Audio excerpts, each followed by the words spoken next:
يا جمال الكفتة في الفرن. كفتة مشوية بطريقة الحاتي، بس طعمها حلو قوي قوي. تعمليها بسرعة كده في ثانية في المطبخ من غير وقفة كتير، وطعمها هيطلع حاجة كده تحفة. وازاي ما تكشش منك في الفرن وتبقى مستوية سوا حلو. وكمان هنعمل معاها السلطة بتاعة الخضار دي، اللي هي البصل والثوم والفلفل، سلطة المشاوي. حاجة كده تحفة. فيديو جميل جدا، هتاخدي منه افكار حلوة قوي. قبل ما نبدأ كده نقول بسم الله ونصلي على الرسول عليه أفضل الصلاة والسلام. يا ريت بقى لايك وشير للفيديو وسبسكرايب لقناتي على اليوتيوب للي أول مرة يشوف قناتي. عندي طبق مليان كده، مليه من خيرات التلاجة كده. حطي فيه طماطم وفلفل وبصل وتوم وجزرة، ونوعي الفلفل كمان لو عندك فلفل ألوان حطي أصفر وأحمر، واتنين شطة حراقين. كل ده فصصي بقى كل ده كده التوم، وحطي في الفرن زي ما انا ما حطيت بالشكل ده. ينشوي، ولع عليه من تحت، وكل شويه قلبيه قلبيه لحد ما ياخد اللسعه بتاعه الفرن. وتعالوا نشوفوا هنعمل فيه ايه تاني على ما ينشوي. تعالوا هنجهز الكفته. عندي كيلو من اللحمه، عليه نسبه دهون، يعني حاطه فيها حوالي قطعه كبيره كده من الدهنه وفرماها. بنسبه يعني ايه، قولي كيلو الا ربع لحمه وربع دهنه.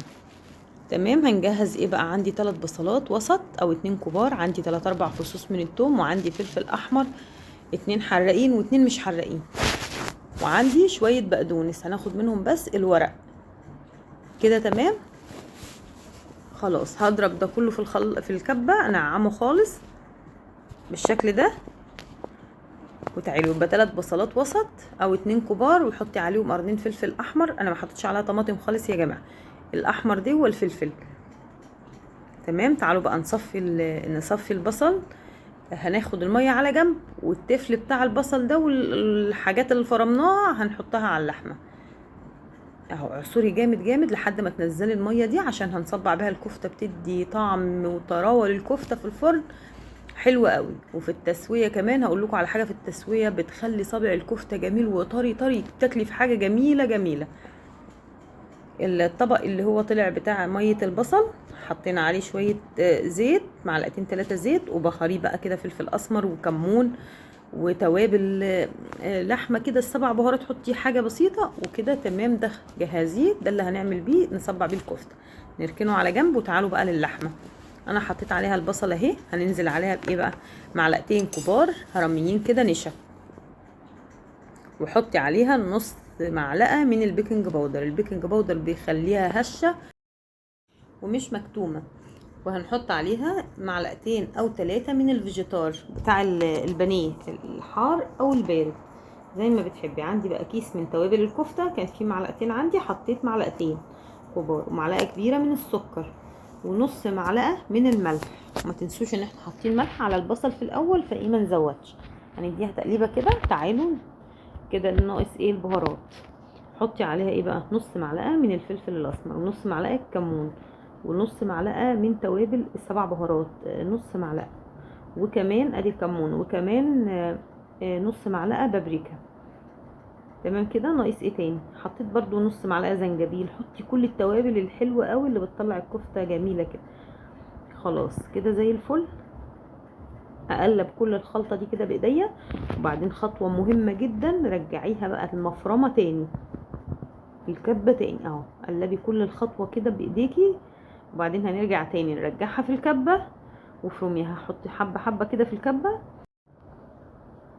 شوية شوية صغيرين، واديها ضربتين في الكبة، هتطلع منك تحفة ومسمغة وجميلة. يعني وانتي بتصبعيها كده هتلاقيها ايه، ماسكة نفسها كده وحلوة قوي. بصوا، حتى لو هتشويها على الفحم هتبقى تحفة. بصوا حساها عجينة في ايدي كده، والشعيرات بتاعتها دي اهم حاجة تكون بالشكل ده. خلاص هفضي بقى في نفس الطبق في جنب كده، واخد الباقي افرم. حطي بقى الباقي شويه شويه عشان المفرمه تلف كويس وتفرمهم كويس. اللحمه مع كل التوابل والخضار اللي حطيناه، البصل والثوم وكل اللي حطيته اهي كده. تمام كده بقى زي الفل. انا عندي هنا بقى، لو انتي فاضيه مثلا وبتعمليها بدري، حطيها في التلاجة ساعه زمن. انا هنا ما حطيتهاش خالص في التلاجة، انا اشتغلت على طول، جهزت الغدا على طول. تمام كده اهو. فرمت معايا وبقت زي الفل ما شاء الله. احلى كفته باحلى طعم هتاكليه. انا هنا ما حطيتش ولا عليها ولا برغل ولا فول صويا المره دي، انا بحط عليها كل مره، بس بصراحه انا ما حطيتش المره دي، قلت بقى هعملها كده من غير اي حاجه، تبقى ايه، لحمه خالص يعني كده، ما عليهاش اي اضافات. عندي اهيت كده بقت زي الفل. عندي بقى ميه البصل اللي جهزناها. وتعالي هاتي السيخ بتاع الفرن اللي هو في ايدي ده، ما عندكيش السيخ ده هاتي عودين من بتوع الشيش تاوك او 3-4 عيدان، بحيث لما تحطيهم جنب بعض يعملوا الايه، قد العود السيخ بتاع الفرن، عشان تصبعي عليه بالشكل ده، يعمل تجويف في الكفته من جوه علشان ما تبقاش نيه وما تبقاش مكتومه. هتاكلي كفته تحفه تحفه. واعملي الصابع بقى ما شاء الله حلوه يعني، حلوه جميله، ما تخليهاش رفيعه قوي تبقى ناشفه في الفرن، ومش تخينه قوي تبقى ايه، مكتومه ونيه. اهو بالشكل ده انا صبعتهم كلهم. بصوا بقى، خطوه مهمه في التسويه بتخلي الكفته دي في حته تانية خالص. لو هتعمليها في الصينيه ما بتبقاش بالطعم الحلو قوي ده، جربيها بالشكل ده، وحاولي وانتي بتصبعي تعملي صوابع كده، لنقشه الصوابع اللي على الكفته بالشكل ده، كانها من عند بتاع الكفته كده الحاتي بالظبط. اهو بعد ما خلصت خالص فاض عندي بقى ميه بالزيت، ميه البصل بالفلفل بالزيت كده، ادهني الوش بالشكل ده. وكمان هيفيد كمان كل شويه وهي في الفرن اديها تشميعه بميه البصل والزيت دي، وشوفي الريحه والطعم. انا حطيتها على الشبكه، وحطيت الشبكه فوق الصينيه بالشكل ده، وزودت الصينيه كوبايه او كوبايتين من الميه، وتعالوا نحطهم في الفرن. تمام.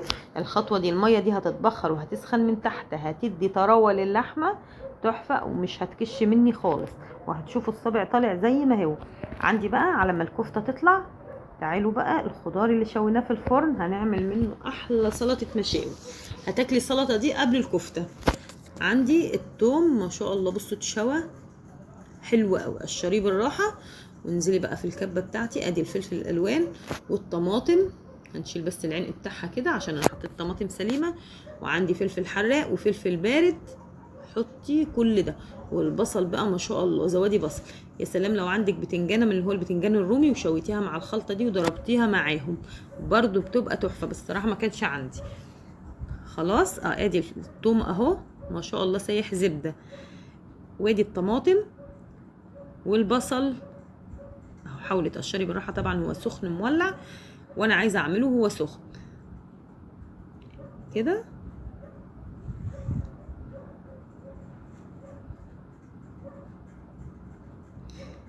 اضربهم بقى كلهم مع بعض في الكبه.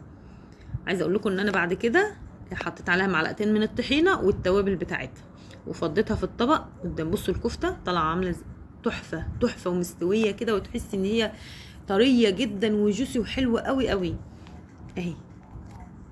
وعملت بقى طبعا سلطه طحينه وتوميه، والسلطه اللي هي بتاعه الخضار دي المشاوي تحفه. جربوها بالطريقه دي بالذات مع الكفته، طعمها بتودي الكفته في حته تانية خالص. وادي سلطه، وادي توميه، وعملت سلطه طحينه. وده كان فيديو النهارده، اتمنى يعجبكم، وما تنسونيش بقى في لايك وشير للفيديو وسبسكرايب لقناتي على اليوتيوب. استودعكم الله واشوفكم في فيديو جديد. والسلام.